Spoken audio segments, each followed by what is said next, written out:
അപ്പോൾ കാവാസാക്കിയുടെ KLX 230യുടെ price ഇപ്പോൾ വന്നത് 1.99 ലാക്ക് എക്സ് ഷോറൂം, അതായത് ഓൺ റോഡ് ഇപ്പോൾ നിങ്ങൾക്ക് ഏകദേശം 2.5 ലക്ഷം രൂപ 2.60 വരും. നേരത്തെ 4,20,000 രൂപ ഉണ്ടായിരുന്ന വണ്ടിയാണ്. ഇതിൻ്റെ മെയിൻ കാരണം ഈ വണ്ടി ഇപ്പോൾ ഫുള്ളായിട്ടും ഉണ്ടാക്കുന്നത് ഇന്ത്യയിലാണ്, എല്ലാ പാർട്സും ഉണ്ടാക്കുന്നത് ഇന്ത്യയിലാണ്. ഫസ്റ്റ് തന്നെ നമുക്ക് അതിൻ്റെ ലുക്കി നോക്കാൻ പോയി. അതിൻ്റെ സ്റ്റിക്കർ വർക്കിലൊക്കെ ഒരു മാറ്റം വന്നിട്ടുണ്ട്, ഹെഡ്ലൈറ്റിൽ ചെറിയൊരു മാറ്റങ്ങൾ കൊടുത്തിട്ടുണ്ട്. അതുകൂടാണ്ട് ഷാസി ഫുള്ളായിട്ട് ബ്ലാക്ക് പെയിൻറ്റഡ് ചെയ്തിട്ടുണ്ട്. പിന്നെ നോക്കാൻ പോയാൽ നമ്മുടെ എഞ്ചിൻ ഒരു 223cc എഞ്ചിനാണ്, എഞ്ചിൻ സെയിം തന്നെയാണ്, പക്ഷേ അതിൻ്റെ ഇന്റർണൽ കോമ്പണൻസ് എല്ലാം വ്യത്യാസമുണ്ട്. And power 19 HP and 19 Nm of ടോർക്കാണ് ഇപ്പോൾ പ്രൊഡ്യൂസ് ചെയ്യുന്നതാണ് പറയുന്നത്. അതുകൂടാണ്ട് നിങ്ങൾ എഞ്ചിൻ സൈഡ് നോക്കിയാൽ അതിൻ്റെ കേസിങ്ങിലൊക്കെ നല്ല വ്യത്യാസമുണ്ട്, എക്സോസ്റ്റ് വ്യത്യാസമുണ്ട്, എക്സോസ്റ്റിന്റെ റൂട്ടിങ് നല്ല രീതിയിൽ വ്യത്യാസമുണ്ട്. നെക്സ്റ്റ് നോക്കുമ്പോൾ നമ്മുടെ സസ്പെൻഷൻ, നേരത്തെ CBU യൂണിറ്റ് വന്ന ഷോവയുടെ സസ്പെൻഷനാണ്, അതിപ്പോൾ മാറി ഇന്ത്യൻ മെയ്ഡ് സസ്പെൻഷനാണ് നമുക്ക് കൊടുത്തേക്കുന്നത്. അതും ട്രാവൽ ഒരു 10 mm വരെ കുറച്ചിട്ടുണ്ടെന്നാണ് പറയുന്നത്, ഫ്രണ്ടും ബാക്കും.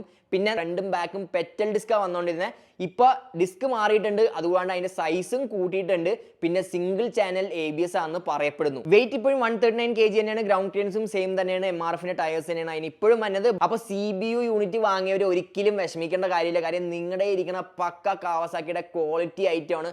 ഇത് ഇന്ത്യൻ മെയ്ഡാണ്. അപ്പോൾ ഇതിൻ്റെ ക്വാളിറ്റി എന്തായിരിക്കും നമുക്ക് വണ്ടി വരുമ്പോൾ അറിയാം. അപ്പോൾ ഏറ്റവും അടുത്തുള്ള കാവാസാക്കിയുടെ ഷോറൂമിൽ പോയാൽ നിങ്ങൾക്ക് കൂടുതൽ ഡീറ്റെയിൽസ് അറിയാൻ പറ്റുന്നതായിരിക്കും. So do check it out.